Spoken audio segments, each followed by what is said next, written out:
तो अगली बड़ी खबर रायपुर से, जहां रायपुर और नया पारा के 3 दुकानों में छापा और ड्रग डिपार्टमेंट ने छापेमार कार्रवाई की है। डुमतराई के शिव शंकर स्टोर और ब्यूटी सेंटर में छापा मारा गया है। नया पारा के अग्रवाल स्टोर में रेड पड़ी है। अवैध रूप से दवा बेच रहे थे दुकानदार और दुकानों में मिली है लाखों रुपए की दवाइयां। गोरा करने और झुर्रियां खत्म करने की क्रीम के नाम पर खपा रहे थे दवाएं। तो रायपुर से बड़ी खबर,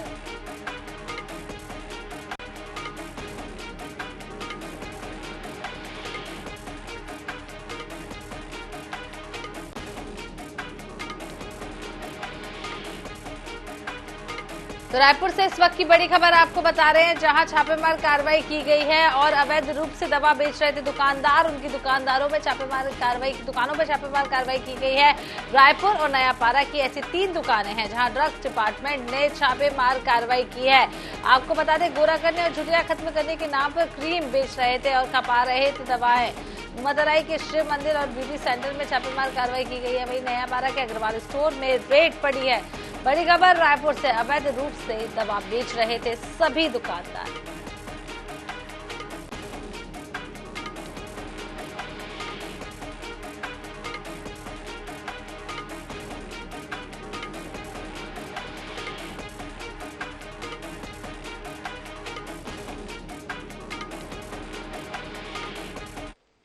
तो अगली बड़ी खबर रायपुर से, जहां फरार चल रहे कांग्रेसी नेता के खिलाफ नोटिस जारी। आसिफ मेमन के खिलाफ कोर्ट ने जारी किया नोटिस। धोखाधड़ी मामले में 2 साल से फरार चल रहे हैं आसिफ मेमन और कोर्ट ने 3 जनवरी तक हाजिर होने का दिया आदेश। आरोपी के खिलाफ पहले से जारी है गिरफ्तारी वारंट। तो बड़ी खबर, कोर्ट ने 3 जनवरी तक हाजिर होने का आदेश भी दिया है। आरोपी के खिलाफ पहले से गिरफ्तारी वारंट जारी है।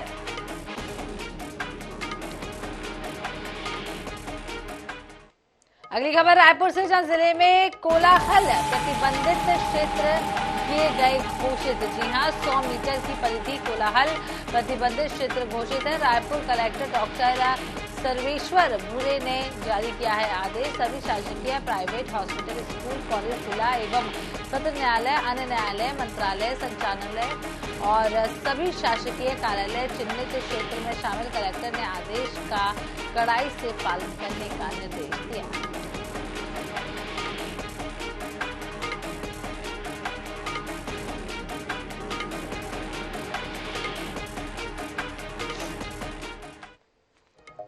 इधर पाटन के कांग्रेस प्रत्याशी भूपेश बघेल की उम्मीदवारी रद्द करने की मांग को लेकर भाजपा का प्रतिनिधिमंडल ने मुख्य निर्वाचन पदाधिकारी से मुलाकात की है। बीजेपी के नेताओं ने चुनाव प्रचार थमने के बाद भी प्रचार करने की शिकायत की थी। शिकायत में कहा गया है कि दूसरे चरण के चुनाव का प्रचार 15 दिसंबर की शाम 5 बजे प्रचार थम गया था, लेकिन सीएम द्वारा 16 नवंबर को ढोल नगाड़े के साथ प्रचार किया गया है। वहीं शिकायत के बाद भाजपा नेताओं ने कहा है कि कार्यवाही नहीं होने पर न्याय के लिए कोर्ट जाएंगे। चुनाव आयोग पहुंचकर शिकायत की। सर, किस तरह की शिकायत की है? आचार संहिता को उल्लंघन किए भूपेश बघेल, उसकी शिकायत हमने की है और हमने पहले भी शिकायत की थी। 16 तारीख को ही शिकायत की थी, तत्काल हमने शिकायत की थी, उस पर कार्रवाई नहीं हुई। उसके बारे में मैडम से हमने जानकारी चाहिए। उम्मीदवारी निरस्त करने की मांग की है आपने, तो क्या आश्वासन यहाँ से मिला है?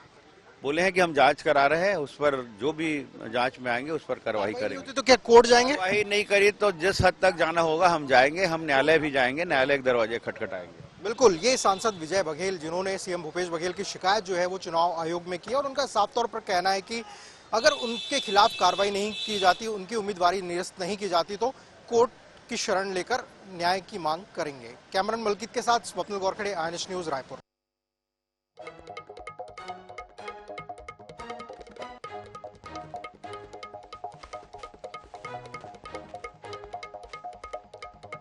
इधर छत्तीसगढ़ में मतगणना की तैयारियां तेज हो चुकी हैं। कांग्रेस नेता भी स्ट्रांग रूम की निगरानी में जुटे हुए हैं। इसी बीच मंत्री शिव डहरिया ने फिर से छत्तीसगढ़ में कांग्रेस की सरकार बनने का दावा किया है। साथ ही सीएम फेस को लेकर उन्होंने कहा है कि इसका फैसला आला कमान करेगा। वहीं भाजपा को लेकर डहरिया ने तंज भी कसा है। छत्तीसगढ़ में परिणाम आएंगे, उससे पहले लगातार मतगणना की जो तैयारियां हैं वो की जा रही निर्वाचन आयोग की तरफ से भी और सियासी दल भी कर रहे हैं। इस वक्त मंत्री शिव डहरिया जी हमारे साथ, उनसे जानते हैं किस तरह की आप लोग तैयारियां कर रहे हैं। स्ट्रांग रूम में भी ये सुनिश्चित करने की कोशिश की जा रही है कि किसी तरह की कोई छेड़खानी ना हो, ईवीएम को कोई नुकसान ना पहुंचे। निश्चित रूप से हमारे कार्यकर्ता निगरानी कर रहे हैं और कहीं कोई दिक्कत नहीं है। छत्तीसगढ़ में इस तरह की कोई घटनाएं भी नहीं होती और सब हमारे जितने प्रत्याशी हैं सब तैयारी कर रहे हैं। 3 तारीख का सबको इंतजार है और इस बार फिर छत्तीसगढ़ की जनता ने कांग्रेस को ही जनादेश दिया है जो मतपेटी से 3 तारीख को निकलेगा, इसलिए सभी को इंतजार है नई सरकार के गठन का। प्रदेश अध्यक्ष जी और रमन सिंह जी लगातार 52 से 55 सीटें मिलने का दावा कर रहे हैं। भारतीय जनता पार्टी के प्रदेश अध्यक्ष जी कह रहे हैं 52 से 55 तो मिलेगा ही मिलेगा। आप लोग के क्या स्थिति है? रमन सिंह जी भी इस बात को समझ गए हैं कि सरकार उनकी नहीं बनने वाली है, फिर भी लोगों को, कार्यकर्ताओं को सांत्वना देने के लिए वो इस तरह की बातें कर रहे हैं। सरकार तो कांग्रेस का ही बनेगा और भारी बहुमत से कांग्रेस की सरकार बनेगी। एक बेचैनी भी देखने मिल रही, भारतीय जनता पार्टी लगातार कई मामलों की शिकायतें करने निर्वाचन आयोग भी पहुंच रही है। अब हाल में बीजापुर के कलेक्टर की शिकायत करने पहुंचे, तो किस रूप में देखा जाए इसको? देखिए, खिसियानी बिल्ली खम्भा नोचे, एक कहावत है, तो वो चरितार्थ हो रहा है। अब वो हार रहे हैं तो इस तरह की बातें वो करते रहते हैं, उनके पास शिकायत करने के अलावा दूसरा कोई काम नहीं है।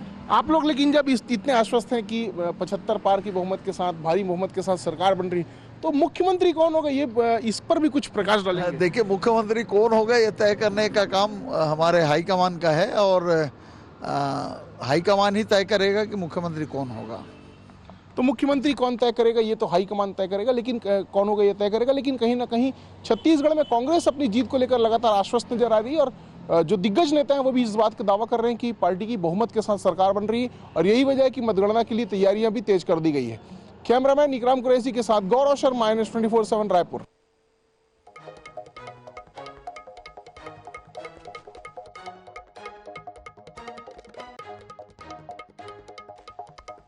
इधर दुर्ग जिले की वैशाली नगर विधानसभा आरएसएस का गढ़ माना जाती है। वहीं इस बार वैशाली नगर विधानसभा में मतदान 65% हुआ है। कांग्रेस प्रत्याशी मुकेश चंद्राकर कांग्रेस के कार्यकर्ता और पदाधिकारी से चुनाव के बारे में फीडबैक ले रहे हैं। उन्होंने ये भी कहा है कि कांग्रेस के वरिष्ठ नेताओं और कार्यकर्ताओं से प्रत्येक बूथ के बारे में जानकारी ले रहा है। कांग्रेस के द्वारा किया गया जनहित कार्य के चलते हम इस बार जीतेंगे। वहीं मुकेश चंद्राकर से बातचीत की हमारे संवाददाता आनंद नारायण ओझा। चुनाव बीत चुके हैं, परिणाम की प्रतीक्षा सबको है। प्रतीक्षा का समय बीत कैसे रहा है, लोग कहाँ जा रहे हैं, कहाँ आ रहे हैं, चर्चा करते हैं। मुकेश चंद्राकर साहब वैशाली नगर से कांग्रेस प्रत्याशी। मुकेश भैया, किस प्रकार तैयारी है आप लोगों की प्रतीक्षा? चुनाव खत्म होने के बाद निरंतर हमारे जो साथीगण हैं कांग्रेस के, हमारे जो वरिष्ठगण हैं, सभी के साथ निरंतर बैठ के उस पर चर्चा होती है। प्रत्येक बूथ में क्या स्थिति है, प्रत्येक वार्ड में क्या स्थिति है, तो सबके बारे में निरंतर चर्चा जारी रहती है और सभी बैठ के आपस में इसका विश्लेषण करते रहते हैं। क्या लग रहा है, रिजल्ट किस प्रकार से लग रहा है? रिजल्ट पे तो कोई भी डाउट नहीं है, परिणाम पे किसी भी तरीके की कोई भी शंका है नहीं। और यहाँ पर दुर्ग जिले में भी हमारी पूरी 6 की 6 सीट जो यहाँ पर आ रही है और पूरे छत्तीसगढ़ में भी जो 75 पार का नारा है, तो वो पूरे 75 पार का जो नारा दिया गया है वो 75 पार हमारे पास सरकार आ रही है और वापस भूपेश बघेल जी फिर से मुख्यमंत्री बन रहे हैं। इस चुनाव में ऐसा कौन सा विषय था जो एकदम आप लोगों को प्लस दे गया और ऐसा कौन सा विषय था जो आप लोग को और छूना था जिससे आप और प्लस हो जाते, जिनको छू नहीं पाया?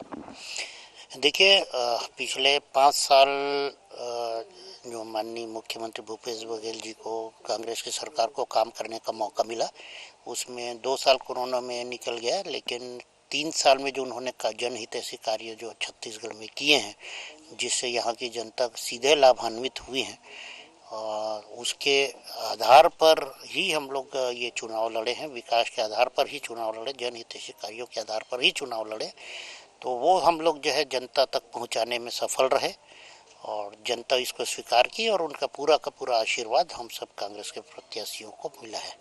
पक्का जीतेंगे आप लोग? 100%, इसमें कोई शक तो है ही नहीं। मुकेश अंदाकर साहब जीत के प्रति आश्वस्त है और 75 का जो नारा है, चूंकि मुख्यमंत्री का गृह क्षेत्र है वैशाली नगर में, उनके गुरु के हिसाब से दागू आशीष नगर के हिसाब से रणनीति जो तय की गई थी ताकि ये जो संघ का बेल्ट कहा जाता था उसको भेदन किया जा सके। 3 तारीख को पता चलेगा जीत किसकी होती है। दुर्ग से कैमरा प्रदीप राव के साथ आनंद ओझा। इधर मनेंद्रगढ़ के स्ट्रांग रूम के बाहर पहरेदारी कर रहे भाजपा कार्यकर्ताओं का हौसला बढ़ाने केंद्रीय राज्य मंत्री रेणुका सिंह मौके पर पहुंची, जहां उन्होंने भाजपा कार्यकर्ताओं के साथ कड़ाके की ठंड में आलाप तापा। और इस दौरान रेणुका सिंह ने कहा है कि जनता ने मत के रूप में मुझे अपना आशीर्वाद दिया है।